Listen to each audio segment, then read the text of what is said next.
Well, I'm so thrilled that we're celebrating the 40th anniversary of the Heart Ball here in Milwaukee. And in those 40 years, there's been dramatic change in how we view heart disease.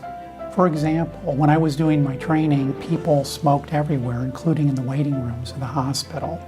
That's changed, and a lot of that is through the efforts of the American Heart Association, not just to influence individual behavior, but to work on statewide and national policy levels. I think one of the most important missions of the American Heart Association is to fund cutting-edge research. So as a result, we have better ways of delivering CPR, we have better blood pressure medications, we have public policy that's consistent in terms of what the best medications for treating heart disease would be, and we've had dramatic improvement of surgical procedures.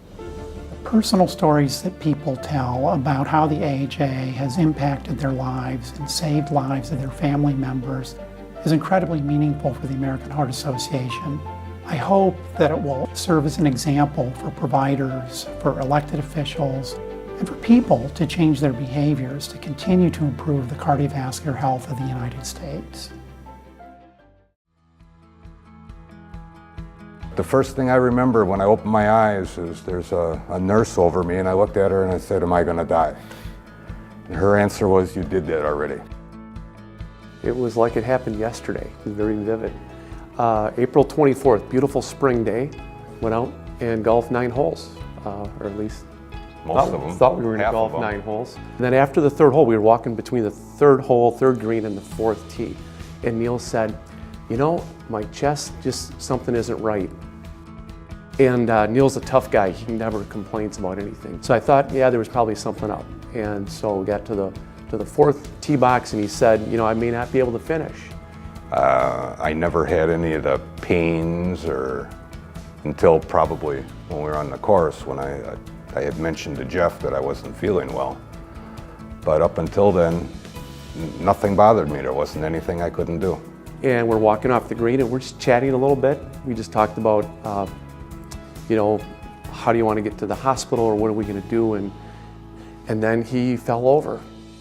You know, something just took over. I knew to get him flat. I knew to get my phone to get help.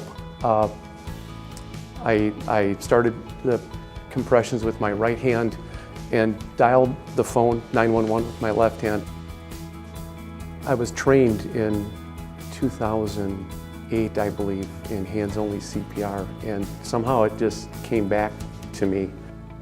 The other thing that the 911 person was really, really good at is kind of motivating me to keep going.